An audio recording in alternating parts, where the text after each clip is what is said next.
Hey guys, City Walk, City Wall here, and welcome back to Kobayashi Island. This episode is going to be pretty short.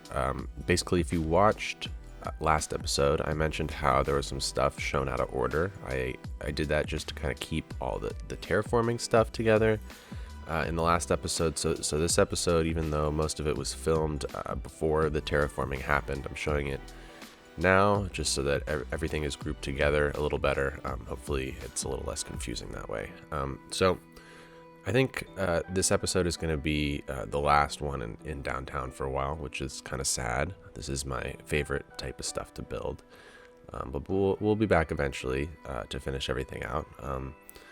I like building the downtown dense residential commercial stuff more than pretty much anything, just because you can really see the population like shoot up, and it feels like you're really building a city, and it's just really cool looking here in Kobayashi Island. So I think I'm going to save everything that's left in the downtown until basically the end of the series, so that it's sort of like a fun goal to work towards for myself. At this point, the downtown is getting pretty large. There's about 35,000 people who live on the island now. And actually a lot more end up living in these same buildings, because a lot of the buildings are like half empty right now because there's not quite enough jobs. And just because of all these people, I'm starting to have issues with trucks piling up and all trying to leave this one vanilla harbor I have all at once.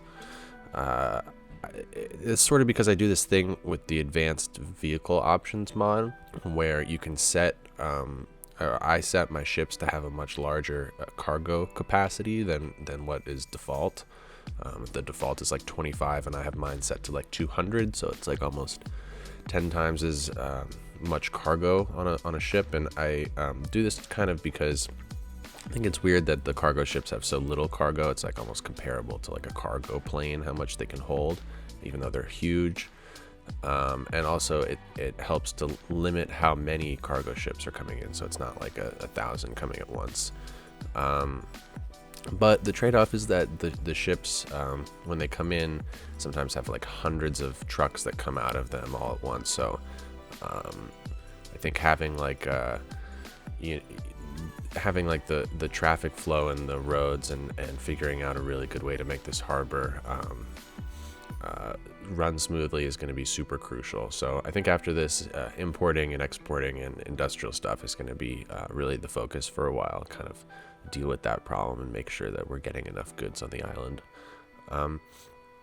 What you're seeing me so far do is basically I'm starting at the central station, and I'm just placing down buildings and working my way up the hill towards the mountain pass. At the beginning of the episode, I hadn't actually yet made the mountain pass, but at some point here I went and built that and did the terraforming and added the highways, and then I came back and continued placing the buildings. So you might notice some stuff appear, but that was all done last episode.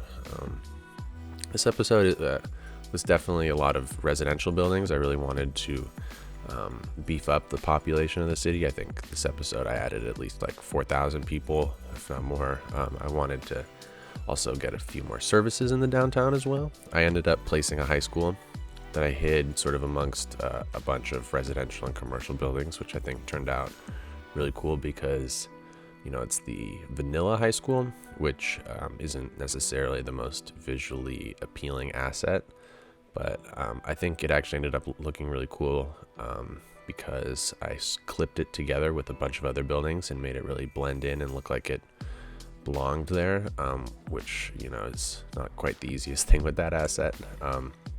I think education overall is really lacking in Kobayashi Island. Especially high schools, since I don't have too many good high school assets subscribed to. I'm really trying to keep the number of things I'm subscribed to from the workshop to a minimum, kind of make the game run faster. I'm trying to limit myself a lot. So I think later when I come back to downtown, or even when I get to these rural areas, definitely I need to add some high schools. I think it could be cool fit for these rural areas, because it's a lot of the high school assets that I have are more like 2 or 3 story buildings, kind of lower density, and they're kind of large and sprawling, and I haven't really been able to use them in downtown, which is part of the reason why I'm having an issue with this. So putting them in rural areas, I think, will be a good way to give these towns sort of like a purpose and a reason for citizens to take the train out there and visit. So this area I'm working on now, I wanted this whole area to be really, really dense. I think this entire strip along the mountain in the downtown is going to be very residential focused. To me, that makes sense because, the city during its history, as it was growing, I think the areas along the water in the downtown were probably more industrial because of the old harbor that was there and commercial. And I think they probably would have been building apartments sort of away from that, like against the mountains here. This one area in particular that I'm working on here, I think is pretty cool because it's like extremely secluded and hard to get to compared to some of the other parts of downtown.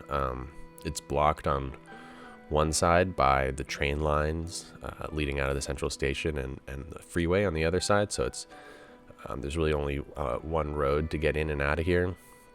We'll see if there's a transportation issue. I did end up adding a bus line that goes around this little area, makes a couple stops, and then just has one more stop at the central station. So we'll see what ends up happening with that. But that bus depot in the central station, I think, is kind of cool. It's really working well. The way that these bus stops are all connected to there, like from all over the city, they all have like sort of a hub, and that's connected and has access to the trains. I think the buses are actually going to be especially useful later on when I build a few places on the island that aren't accessible at all by train. So I'll do like a dedicated bus line just to a single place, like kind of far away maybe. And it's pretty bustling, which is always nice to see. There's a lot of people walking around. Anyways, I'm going to leave you guys for a bit, just let you listen to some music, watch the time lapse, and I'll be back shortly.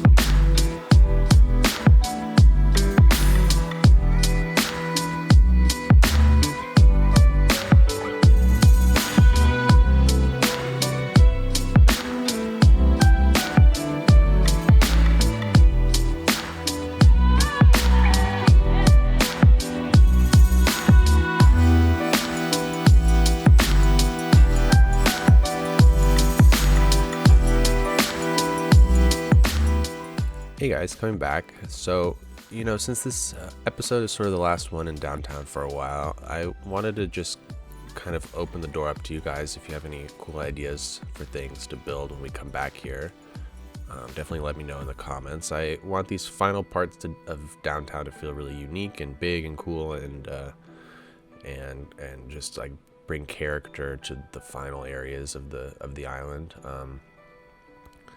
I may end up by that point having everything in order to be able to release a mod list and a save game at that point.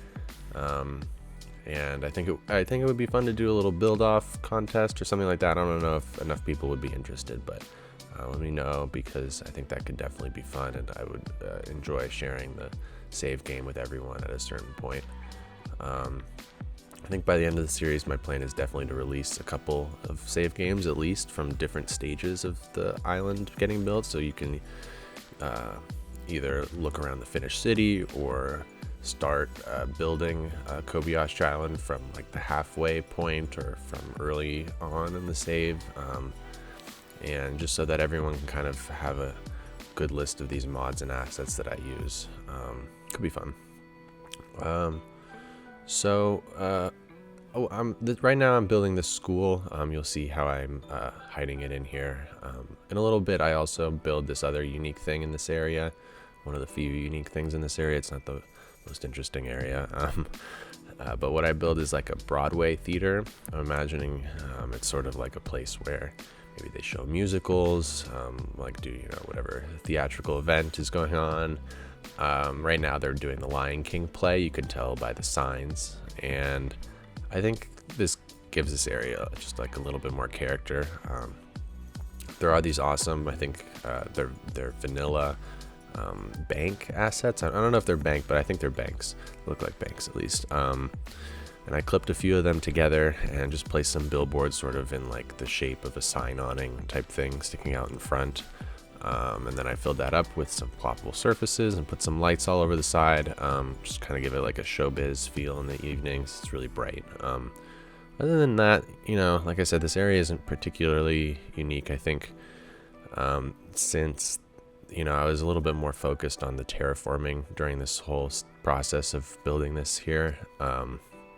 I wasn't totally focused on what cool things can we do here. I was just trying to get the population a little higher.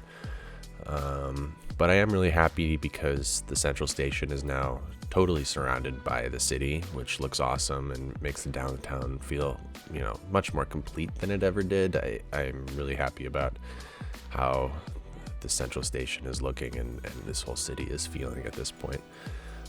So I'm happy about that. I'm looking forward to the future of the island, especially some of this industrial harbor stuff that's coming up. And that's about it for this episode. Like I said, it's definitely a short one. Say goodbye to downtown for a little while. Very sad we'll be back, but not for a few episodes at least. So hope you all enjoyed it. If you haven't subscribed, feel free to, and look forward to what's to come. That's it from me, City Walk, City Wall, and I'll see you all next time.